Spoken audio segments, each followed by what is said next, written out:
Olá, sou Juliana Bis.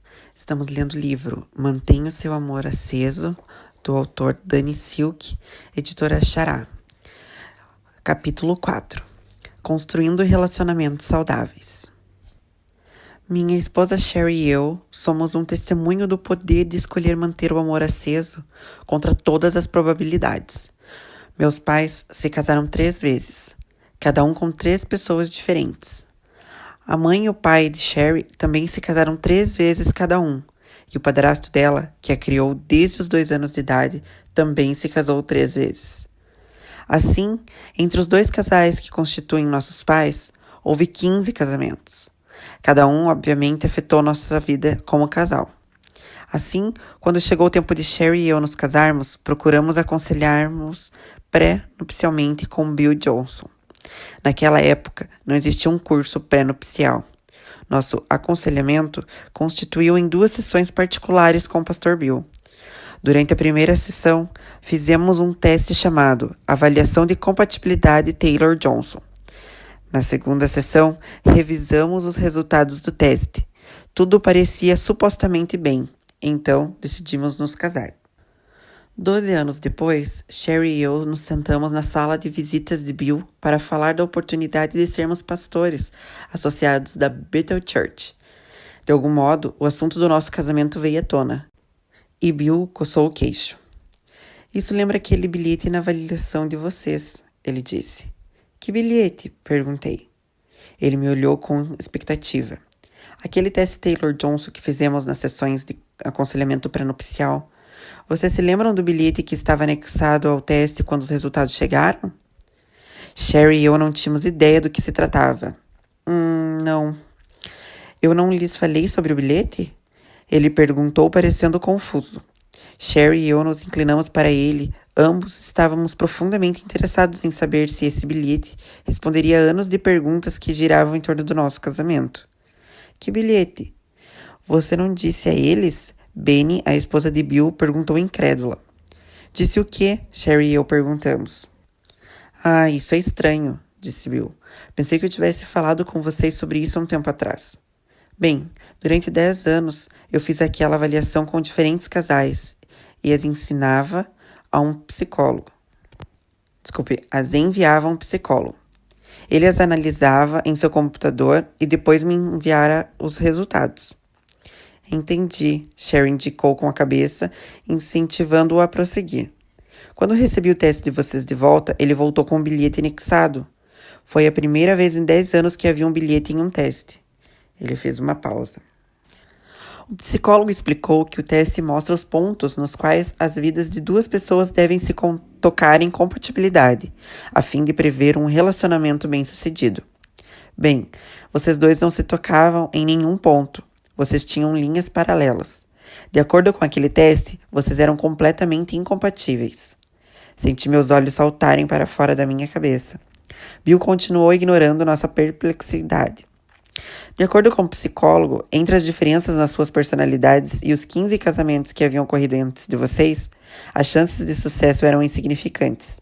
O bilhete dizia algo parecido com isto. Faça o que puder para impedir estes 2 seres humanos de ficarem na mesma casa juntos. Senti que uma pequena bomba havia explodido. Olhamos um para o outro chocados, tentando absorver o fato de que um psicólogo havia nos advertido que não nos casássemos. E Bill não havia nos dito. Foi um momento muito engraçado quando olhamos para trás.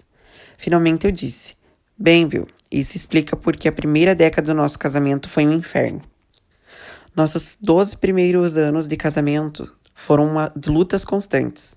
Sherry e eu passamos por sérios desafios criados pelas nossas personalidades totalmente diferentes, por história de relacionamentos quebrados e por temores humanos naturais. Houve muitos momentos em que poderíamos ter decidido que estávamos fartos e que aquilo simplesmente não estava funcionando. Mas ambos optamos por continuar investindo na nossa relação e continuar tentando. Escolhemos abraçar as coisas únicas que nos tornavam diferentes e aprendemos o que o amor e a aceitação incondicional poderiam gerar quando 2 pessoas se recusavam a desistir uma da outra. Bill deve ter sabido, no fundo, que não deveria nos dar aquele bilhete. Posso dizer agora que o que Sherry e eu criamos é algo lindo. Se aquele psicólogo pudesse nos ver agora, a conexão que construímos e a vida que desfrutamos juntos continuam melhorando a cada vez mais. Nosso casamento é um milagre em todos os aspectos. Graças à minha jornada com Sherry, tenho mais esperança do que qualquer um que conheço com relação às pessoas que estão passando por problemas conjugais. Se você é abençoado por crescer no ambiente de um relacionamento saudável, é possível simplesmente herdar boas ferramentas relacionais, sem nunca realmente apreciar o quanto elas são poderosas e valiosas. Mas, como Sherry e eu fizemos, você tiver de pagar o preço para encontrar essas ferramentas depois de receber da sua família original uma pilha de ferramentas quebradas e prejudiciais, então você tem uma perspectiva diferente. Adquirir as ferramentas e a sabedoria para construir uma conexão saudável no nosso casamento foi como descobrir a vacina da poliomielite. Aprender a fazer as mudanças que abordamos nos capítulos anteriores, de impotente para poderosos, do controle para o domínio próprio, do objetivo de distanciamento para o objetivo de conexão e do medo para o amor, foi nada menos do que revolucionário. E estamos tremendamente confiantes de que qualquer um pode fazer essas mudanças e construir ou restaurar conexões íntimas, saudáveis na sua vida, mesmo depois de anos de desconexão e ruptura. A fundação, amor e aceitação incondicionais. Relacionamentos verdadeiramente saudáveis são as experiências humanas mais valiosas, significativas e satisfatórias. Mas quais são as qualidades que constituem uma conexão relacional saudável? Se você não sabe, então não poderá avaliar se as suas práticas de relacionamento estão ajudando ou não a construir e fortalecer uma conexão. Como uma casa, uma conexão relacional precisa ter elementos específicos para completar uma estrutura, ou ela será insegura e vulnerável ao desastre. Como acontece com todas as casas, a construção começa com a fundação. A fundação de um relacionamento saudável é uma concordância com a prática da aceitação e do amor incondicionais. A aceitação incondicional diz: você não sou eu e eu não sou você. Você precisa ser você e eu preciso ser eu nesse relacionamento. Isso não significa que vocês dois têm de aceitar incondicionalmente o comportamento um dos outros. Em vez disso, significa que vocês não controlam um ao outro. Não controlar alguém, mas ao mesmo tempo não aceitar seu comportamento negativo, é mais ou menos assim. Imagine que meu filho estivesse brincando no quintal e por acaso pisasse nas fezes de um cachorro. Não quero que os sapatos dele sujem o tapete, então eu vou encontrá-lo na porta dos fundos. Filho, eu digo, sinta-se livre para entrar em casa depois de limpar a sujeira do cachorro. Você pode tirar os sapatos ou lavá-los. Papai, eu amo você. Leve o tempo que precisar. Minha voz é calma e há um sorriso em meu rosto. Não querer sujeira de cachorro em casa não significa que não quero meu filho dentro de casa. Eu o separo da sujeira. Posso amá-lo e ainda exigir que ele elimine a sujeira antes de entrar em casa. Ele pode tentar forçar a entrada. Entretanto, posso lhe garantir que as pessoas não podem forçar a entrada em minha casa, ou na minha confiança, ou na minha vulnerabilidade, ou na minha intimidade. Sou a única pessoa que permite que as pessoas entrem em minha casa. Isso não é controlar os outros, é controlar a mim mesmo. O amor incondicional diz: não importa o que você faça, vou perseguir o objetivo da conexão com você. A ansiedade aumenta naturalmente quando as diferenças pessoais aparecem em um relacionamento, e o medo nos tentará a fugir um do outro. Contudo, comprometendo-nos a amar incondicionalmente, nós nos comprometemos a continuar nos aproximando um do outro, mesmo quando estamos assustados. Faremos o que for preciso para proteger nosso vínculo. Às vezes você precisa estar disposto a concordar em discordar sobre alguma coisa a fim de manter uma conexão. Minha relação com um antigo e querido amigo quase foi destruída por causa de nossas diferentes opiniões sobre determinada questão moral. No entanto, decidimos colocar nossos relacionamentos em primeiro lugar e estar em paz um com o outro, embora tenhamos abordagens opostas sobre a mesma questão.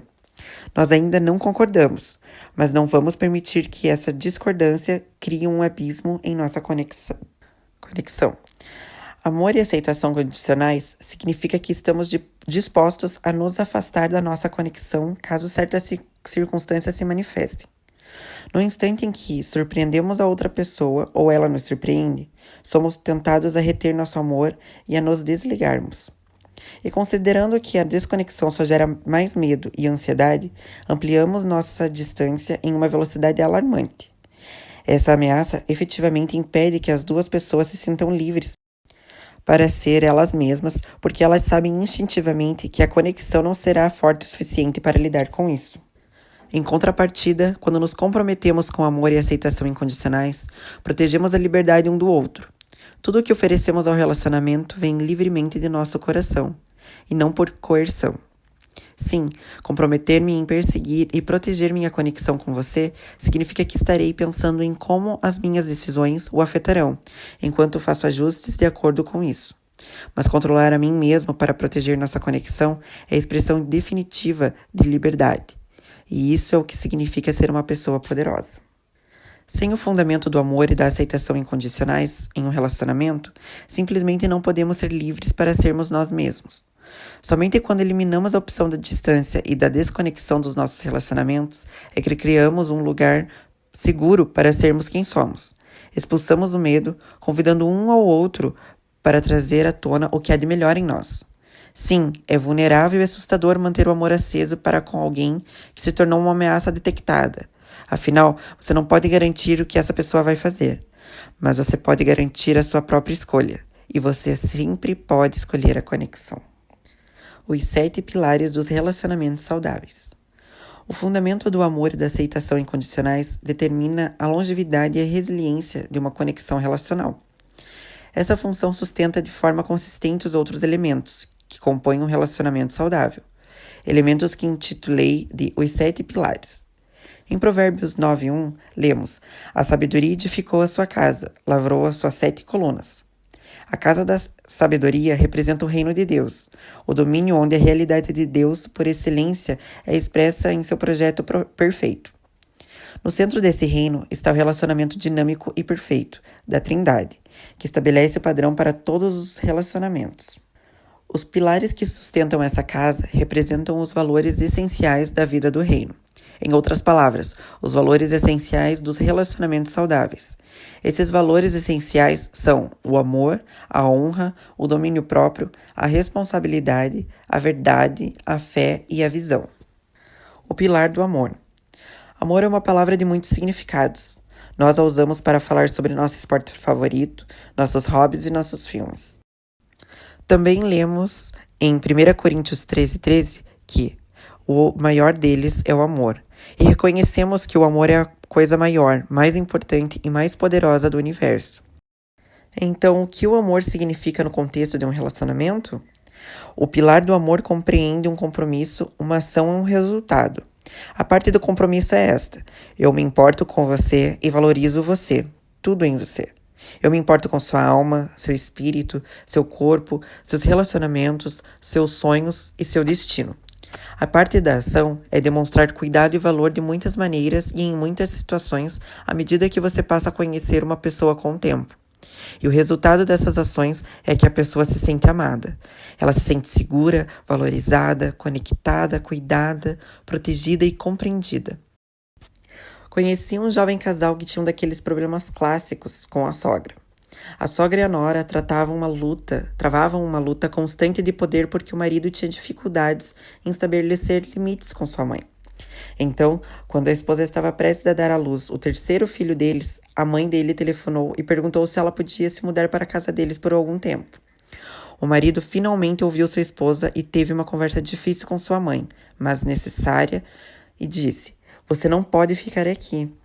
Aquela foi uma das primeiras vezes no casamento deles que sua esposa se sentiu segura, protegida e amada em uma situação que envolvia a mãe dele. Se seu amor não está gerando coisas como segurança, paz e confiança no relacionamento, ele provavelmente não deveria se chamar amor. Existem milhões de pessoas em todo o mundo que chamam o que tem em um relacionamento de amor. Olhando mais perto, porém, você descobre que são pessoas que não conseguem ser totalmente elas mesmas, porque isso não é seguro. Elas retêm as coisas de forma consistente e estabelecem condições com base no que abrirão mão em função da outra pessoa. Se você quiser testar a qualidade do amor em um relacionamento, precisam perguntar um ao outro: você se sente seguro? Você se sente protegido? Você se sente procurado e conhecido? Lembre-se de que o perfeito amor lança fora o medo. O sinal mais imediato de que o pilar do amor está ficando forte no seu relacionamento é que todo o medo está saindo à medida que a coragem, a liberdade e a segurança são sentidas e expressadas. O pilar da honra. A honra, assim como a submissão, é um termo que tem sido mal utilizado e empregado incorretamente, particularmente com relação ao casamento. As pessoas a veem como algo que é esperado, em vez de algo que é dado. Isso é ver as coisas ao contrário. Quando a honra é esperada ou até exigida, ela se torna simplesmente outra palavra para entregar o controle, o poder e o valor a outra pessoa no relacionamento. Um relacionamento no qual uma pessoa detém todo o poder é um relacionamento de desonra e não de honra. Deus nos deu um modelo de honra quando Ele nos transformou de escravos em amigos, de órfãos em filhos. Ele se inclinou para nos colocar no seu nível. Ele usou seu poder para nos tornar poderosos, insistindo que fôssemos parceiros iguais no seu plano de trazer o céu à terra. Esse é o padrão de honra nos relacionamentos. A verdadeira honra é a prática de duas pessoas poderosas colocando uma a outra antes de si mesmas, dando poder uma à outra, trabalhando juntas para atender às necessidades uma da outra e se ajustando conforme é necessário a fim de avançarem juntas na direção dos objetivos mútuos do relacionamento. A honra é também a prática de cada um fazer vir à tona o melhor que há no outro. Isso pode ser expresso tanto em palavras de elogio, você é incrível, quanto em palavras de correção. Ei, você é maravilhoso demais para agir assim. Lembre-se de quem você é e pare com isso. Lembro-me de quando meu filho Taylor estava lutando para conseguir um emprego. Ele estava morando sozinho, tinha alguns empregos aqui e ali, mas na maior parte do tempo estava desempregado. Descobri que ele não estava fazendo o melhor que podia para conseguir um emprego. Então eu disse a ele que não iria mais ajudá-lo financeiramente. Pai, ele reclamou, tem sido muito difícil encontrar um emprego. Filho, você é Taylor Silk, eu disse. Você pode fazer tudo o que quiser. Lembre-se de quem você é. Se você quer um emprego, você pode conseguir um emprego. Depois de parar de protestar, ele me agradeceu por acreditar nele. Saiu e conseguiu um emprego dentro de uma semana. A honra nos permite manter altos níveis de valor com relação às pessoas e manter a fé nelas, mesmo quando elas demonstram o quanto são diferentes de nós, o que pode ser assustador, e quando elas cometem erros, o que também pode ser assustador. Geralmente, as pessoas permitem que as diferenças e os erros diminuam seu respeito e o valor pelos outros. Mas você sabe que o pilar da honra é forte em um relacionamento quando pode olhar para outra pessoa e dizer: você é realmente diferente de mim. Fico triste quando o vejo fazer essa escolha, mas eu o amo. Valorizo você, acredito em você e estou ao seu lado neste relacionamento. O pilar do domínio próprio. O domínio próprio é a essência do que significa ser uma pessoa poderosa. Domínio próprio significa que você pode dizer a si mesmo o que fazer e você pode se obrigar a fazer isso. Parece muito simples, mas dizer a si mesmo o que fazer e obedecer a si mesmo pode ser uma realização e tanto. Para a maioria de nós, um dia em que obedecemos a nós mesmos é um bom dia. Para praticar o domínio próprio, precisamos ter um objetivo. Precisamos ter alguma coisa a qual estejamos dizendo sim, o que necessariamente traz coisas às quais precisamos dizer não. Usamos o domínio próprio para nos levar a esse sim. Esse objetivo deve ser inteiramente nosso. No instante em que outra pessoa passa a escolher e controlar nossos objetivos por nós, deixamos o domínio próprio para trás. Quando pratico o domínio próprio em um relacionamento, assumo total responsabilidade por administrar meu amor e perseguir meu objetivo, que é a conexão. Se um dia eu apagar meu amor por alguém, isso é 100% minha culpa, independente do que o outro tenha feito. O domínio próprio elimina a opção de culpar os outros por nossas escolhas. Quando duas pessoas mostram uma a outra que são capazes de controlar a si mesmas, de forma consistente, elas demonstram que são confiáveis. Você pode dizer que o pilar do domínio próprio é forte em um relacionamento quando não precisa perder tempo, imaginando se a outra pessoa cumprirá ou não algo que ela disse que faria. Inversamente, a falta de domínio próprio gera ansiedade em um relacionamento porque não se pode confiar um no outro para se controlar em função dos objetivos. Por exemplo, digamos que um jovem consiga um ótimo emprego, o emprego dos seus sonhos. Esse emprego envolve trabalhar durante muito tempo sem supervisão, mas seu chefe confia que ele administrará seu tempo e seu trabalho, sem precisar ficar vigiando o tempo todo. Na mesma época que consegue o emprego, esse jovem começa a namorar. À medida que o tempo passa, ele permite que a namorada requisite cada vez mais do seu tempo e coloca seu emprego incrível em segundo plano. O trabalho começa a se acumular, estressando o chefe e todos os demais que dependem que ele faça o que disse que faria. O resultado é um emprego em risco e um relacionamento com seu chefe também em risco. Precisamos aprender a administrar nossa liberdade. Quando percebemos que temos mais liberdade do que domínio próprio, então essa liberdade corrói nossa qualidade de vida e nossas amizades. O domínio próprio é o que nos permite administrar níveis cada vez maiores de liberdade na vida e nos relacionamentos. O pilar da responsabilidade. Quando dividimos a palavra responsabilidade, descobrimos que ela significa literalmente habilidade para responder. Se você se lembra, uma resposta é o oposto de uma reação. A habilidade para responder, ou resposta-habilidade, é a capacidade de enfrentar qualquer situação e fazer escolhas poderosas que são compatíveis com quem você diz que é. É a recusa em fugir das dificuldades ou de qualquer parte da vida ou da realidade de que se possa não gostar. Quando você assume a plena propriedade da sua vida desse modo, adquire confiança e ímpeto para tomar boas decisões. Digamos que você decida passar um dia dirigindo por uma cidade desconhecida. Você pega o carro alugado no aeroporto e segue as placas. Você sabe que quer ir de um ponto a outro, mas não tem um mapa. Em cada cruzamento, você vira o pescoço e lê as placas das ruas, com os sentidos em alerta máximo, em meio ao redemoinho de táxis buzinando e de pedestres. A cada 100 metros, mais ou menos, você precisa tomar outra decisão sobre para onde ir, o que se torna cada vez mais difícil à medida que você percebe que não faz ideia de onde está. Logo, seus níveis de ansiedade estão aumentando e chegando a um limite de crise porque você está tendo uma dificuldade em responder ao seu ambiente. Mas, e se você tivesse com um GPS que lhe dissesse, vire à esquerda a 300 metros, dirija por 3 quilômetros e chegue ao destino à esquerda? Sua ansiedade permanece em baixa, porque você confia que o GPS irá levá-lo ao caminho certo. Se cometer um erro, você pode contar com ele para lhe mostrar um caminho diferente. Você é capaz de responder às circunstâncias e chegar onde deseja ir. Quando o pilar da responsabilidade é forte em um relacionamento, é como ter um GPS. Você fica confiante e relaxado porque tem um plano. Uma bússola interna, na qual pode confiar para ajudá-lo a responder com amor e escolhas poderosas em qualquer circunstância. Esse plano é fruto dos seus compromissos essenciais de controlar a si mesmo, de expulsar o medo com amor e de perseguir o objetivo da conexão. É muito poderoso quando duas pessoas podem olhar uma para a outra e saber que, aconteça o que acontecer, cada uma delas sabe o que vai fazer. Benin Leibscher, fundador do Jesus Culture, é um ótimo exemplo de um homem que tem um plano, uma visão e uma missão para a sua vida. Digamos simplesmente que ele tem um poderoso GPS interno. Ao longo do curso de sua história, ele teve muitas oportunidades de fazer concessões ou de desviar sua vida e sua energia do seu chamado. Mas ele tem um foco e uma responsabilidade tão intensos por sua missão que experimentou um enorme sucesso ainda muito jovem. Devido à sua capacidade de responder a essa abundância de maneira correta, ele não ficou sobrecarregado nem se desviou.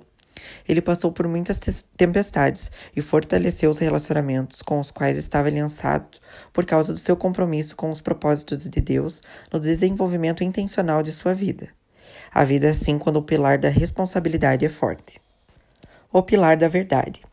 Quando peço às pessoas para escreverem uma lista das qualidades que elas desejam ter em seus relacionamentos, quase sempre vejo confiança ou confiabilidade em algum lugar próximo ao topo. Entretanto, para muitas pessoas, confiança significa: preciso ser capaz de prever as suas decisões. Preciso saber que você faria o que eu faria. Em certo nível, isto está absolutamente certo. Duas pessoas em um relacionamento precisam estar no mesmo nível com relação ao que elas são e ao que elas estão buscando. Mas, se a confiança depende da minha capacidade de prever o comportamento de outra pessoa, então a conexão será ameaçada. Dessa maneira, todas as vezes que a pessoa fizer alguma coisa que eu jamais faria, começarei a pensar: eu não previ isso. Ela não está agindo como eu. Eu nunca faria isso com ela. ela realmente acaba de fazer isso com o nosso relacionamento? Como pôde fazer isso? Agora não posso mais confiar nela. Essa versão de confiança se transforma rapidamente em desconfiança, que é simplesmente outra palavra para medo, o inimigo do amor e da conexão. Aliás, muitas pessoas se decepcionam e sofrem quando Deus não faz o que elas pensam que ele deveria ter feito. Porque não podem prever seu comportamento, elas decidem não confiar em Deus. Isso significa que Deus não é confiável? Absolutamente não. Se aquele que é perfeito não é confiável, então como pessoas imperfeitas podem ser confiáveis? Temos de ser capazes de confiar nas pessoas mesmo quando elas não fazem coisas que nós não faríamos. Ou acabaremos totalmente isolados. Duas pessoas que andam juntas ao longo da vida sempre estarão conhecendo uma outra em algum nível. A vida não é estática ou imóvel. Sempre haverá mistério, circunstâncias inesperadas e novos períodos de crescimento. Então precisamos de um pilar nos nossos relacionamentos que abra espaço para isso: o pilar da verdade. O pilar da verdade sustenta a confiança em um relacionamento. Como todos os outros pilares, a verdade é construída por meio de escolhas poderosas. Escolhas que se resumem no que você vai fazer e não no que a outra pessoa vai fazer. Eu não exijo a sua confiança. Eu demonstro confiança ao lhe dizer a verdade. Abro meu peito completamente e lhe mostro o que se passa dentro de mim. Eu escolho lhe mostrar o que estou vivenciando no meu relacionamento com você, seja o que for. Todas as vezes que faço isso, dou a você informações importantes e você consegue tomar decisões melhores porque agora você pode me ver. Praticar a verdade é algo muito vulnerável a se fazer, mas é absolutamente necessário quando estamos construindo um relacionamento que vale a pena manter. Quando permitimos que padrões de desconfiança e de ocultação se desenvolvam nos nossos relacionamentos, acabamos tendo conversas do tipo: o que está acontecendo? Nada. Como se você se importasse. O quê? Eu me importo. Diga-me o que está acontecendo. Qual é o problema? Você quer saber qual é o problema? Você é o problema. Você só passa por mim e nem sequer diz olá. O dia inteiro, todas as vezes que vejo você, nada. E você diz que se importa? Você não se importa com nada, a não ser consigo mesmo. Chamamos isso de uma troca de verdades, mas de fato nada de pessoal foi dito, apenas o que estava errado com o outro. Com um diálogo assim, não se está realmente sendo vulnerável e se abrindo o próprio coração, mas julgando o outro. Uma conversa na qual a verdade é compartilhada seria um pouco diferente. O que está acontecendo? Bem, basicamente eu fiquei magoado. Estou me sentindo magoado com nossa falta de conexão e estive pensando nisso o dia inteiro. Estou sofrendo e não consigo parar de pensar assim. Você quer que eu fale mais sobre isso? Agora sim, o coração foi aberto e o outro decide o que fazer. Se a decisão for compartilhar mais verdades, isso será incrível. Mas, mesmo que o outro não queira, o primeiro ainda controla a própria verdade. Soa como: eu lhe mostrarei a minha verdade e demonstrarei confiança, independente dos seus atos. Jesus administra a confiança de uma maneira que deixaria a maioria de nós apavorados. Pense nisto. Na noite em que seus discípulos o trairiam e abandonariam, ele os colocou ao redor de uma mesa da última ceia e disse: vamos fazer uma aliança? Que tipo de pessoa diz: ei, seus traidores, venham, aproximem-se, deixe-me aprofundar minha aliança com vocês antes que vocês quebrem a aliança de vocês para comigo? Só alguém que realmente sabe como administrar a confiança. O pilar da fé. Muitos programas de recuperação de drogados ensinam as pessoas que elas precisam buscar uma relação com Deus se quiserem se libertar do cativeiro de uma substância ou atividade viciante. Esse aspecto da recuperação reconhece que o outro lado do nosso instinto humano de evitar a dor é o instinto de nos agarrar às coisas que acalmam nossa ansiedade e nos fazem sentir melhor, coisas que nos dão conforto, segurança e prazer. Deus nos criou com uma necessidade profunda de intimidade, amor e conforto. Mas se nos voltarmos para coisas que não se destinam a suprir essas necessidades e as elevarmos acima de tudo mais, fazemos delas ídolos. Então o resultado é sempre cativeiro e destruição. Somente quando colocamos Deus no centro é que podemos ter acesso ao conforto, à paz, à segurança, à alegria e ao prazer que verdadeiramente suprem nossas necessidades mais profundas. Só a fé naquele que nos criou pode nos tornar verdadeiramente livres. Quando coloca uma pessoa na posição de Deus, você a predispõe ao fracasso. Pense em um homem que faz de sua esposa o seu Deus. Ele a torna responsável pela sua alegria, pela sua identidade e pelo seu conforto. Todas as coisas que só Deus deveria satisfazer. Ele a coloca no comando de necessidades tão profundas em sua vida que passa a viver com medo dela. Ela é o seu vício. E quando ele não consegue ter uma dose, acaba arrasado. Sua única esperança é se voltar para Deus. Deus precisa satisfazer suas necessidades. Ninguém mais pode fazer o trabalho de Deus como Deus. Por mais misterioso que seja, nos tornamos responsáveis perante Deus e nos colocarmos sob a sua autoridade é a única maneira de nos tornarmos poderosos e de aprender a governar a nós mesmos. Os fundadores dos Estados Unidos entendiam isso muito bem. Eles ensinavam que uma sociedade livre só é livre porque os indivíduos se submetem pela fé à autoridade divina e a um código de virtude. No instante que você retira a fé de uma sociedade, elimina a possibilidade do governo próprio. Quando as pessoas se recusam a ser responsáveis diante de Deus, a única resposta é controlá-las externamente por meio de sistemas de punição que retiram a sua liberdade. O pilar da fé é construído em um relacionamento à medida que duas pessoas se comprometem em manter Deus como fonte fundamental, o consolador fundamental e a autoridade fundamental. O resultado desse compromisso é que ambas as pessoas são capazes de governar a si mesmas e de acessar um poço ilimitado de recursos espirituais, sabedoria, força, amor, esperança, etc., para sustentá-las a fim de avançarem na direção dos seus objetivos de relacionamento. Quando duas pessoas estão consistentemente buscando uma conexão com aquele que é perfeito, essa conexão estabelecerá o ritmo da conexão delas uma com a outra. Elas aprenderão a amar com o próprio amor, o que só pode trazer o melhor para o relacionamento.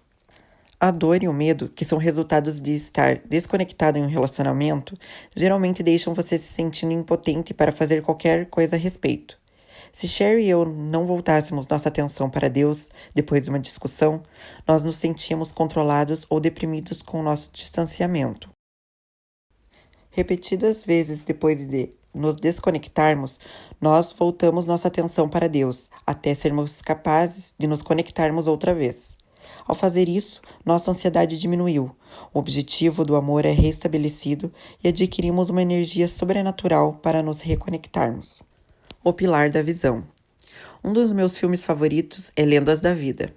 O personagem principal, Ranulph Juno, é um jovem golfista promissor que surpreende o circuito de golfe em princípios de 1900. Quando a Primeira Guerra estoura, ele é arrancado da vida, da mulher e do jogo que ama para servir ao seu país. Depois da guerra, ele volta a Savannah, na Geórgia, como uma sombra do homem que havia sido um dia. Completamente devastado, Juno evita tudo o que costumava amar, apenas sobrevivendo dia após dia.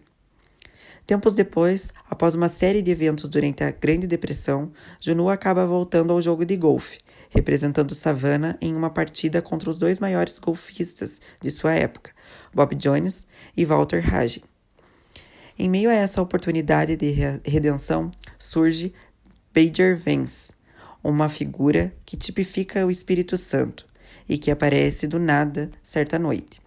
Antes dessa partida, quando Juno está praticando suas tacadas, Vance começa a colocar as bolas para Juno. Depois de uma série de tacadas ruins, Vance olha para Juno e diz: "Você perdeu o jeito. Vamos ajudá-lo a recuperar o balanço outra vez, Sr. Juno." Como Vance, como treinador, Juno realmente encontra o seu balanço e faz uma demonstração brilhante na partida. O balanço de Juno é uma metáfora da sua identidade e seu chamado, o que você foi criado para ser e fazer. Como o Bader Vance fez por Juno, o Espírito Santo está comprometido em ajudá-lo a encontrar seu balanço, mas no fim do dia, você é quem está segurando o taco. Ninguém mais pode exercer o seu potencial. Você precisa embarcar na sua missão para descobrir por que está nesse planeta, o que faz se levantar da cama a cada manhã e como você, só você, contribui para o mundo. Juntamente com uma visão pessoal, um casal precisa ter uma visão em conjunto, se quiser ter um relacionamento saudável. Alguns casais têm a visão de criar o casamento cristão ideal. Outros casais querem criar um negócio de 100 milhões de dólares juntos. Outros querem servir no Sudão. Seja qual for o objetivo, uma visão em conjunto é necessária a fim de vocês avançarem juntos, administrando suas prioridades e preservando a unidade.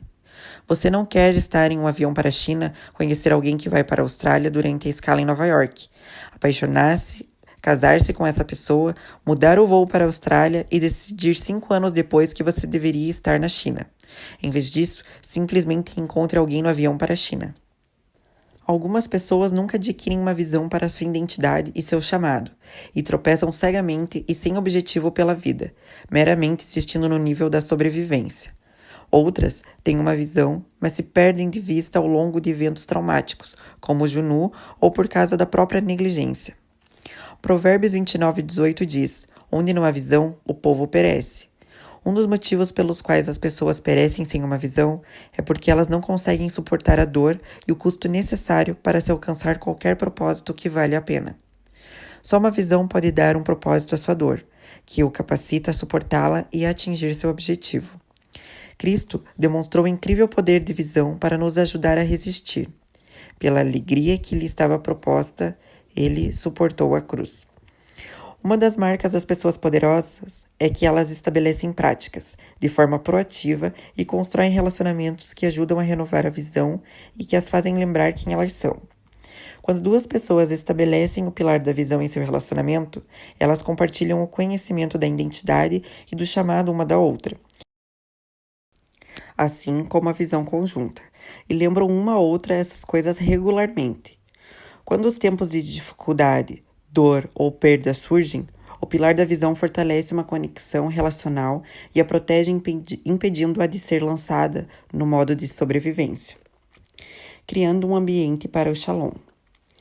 Quando você e outra pessoa estabelecem um firme fundamento de amor e aceitação incondicional e constroem ativamente os pilares do amor, da honra e do domínio próprio, da responsabilidade, da verdade, da fé e da visão, em sua conexão, vocês erguem uma estrutura que pode proteger e cultivar um ambiente de shalom. Shalom é uma palavra hebraica poderosa que abrange o florescer da ordem divina, da saúde divina e da prosperidade divina em sua vida. Significa que cada parte da sua vida, corpo, alma, espírito, relacionamentos, sonhos e trabalho, está sendo cuidada e está crescendo e florescendo. Shalom é literalmente a realidade do reino de Deus de justiça, paz e alegria sendo expressa em sua vida. Você quer ter um mais alto nível de qualidade nas suas relações com as outras pessoas? Você quer ter relacionamentos que promovam a Shalom? Então eu a encorajo a seguir cada um dos elementos que exploramos neste capítulo. Examine seu pensamento e seu comportamento atuais em cada uma dessas áreas. Pergunte a si mesmo: meu cônjuge ou meus amigos podem ser realmente eles quando estão perto de mim? Eu me aproximo das pessoas a quem amo, aconteça o que acontecer? Demonstro a elas a verdade do meu coração? Sou capaz de responder bem em qualquer situação ou reajo e ponho a culpa das minhas escolhas em forças externas? Lembre-se de que ninguém pode administrar seu amor a não ser você. Ninguém pode administrar sua honra a não ser você. Ninguém pode administrar sua verdade a não ser você. Ninguém pode administrar seu domínio próprio ou sua responsabilidade a não ser você. E ninguém pode administrar sua visão e sua fé senão você. A qualidade do que você está construindo cabe definitivamente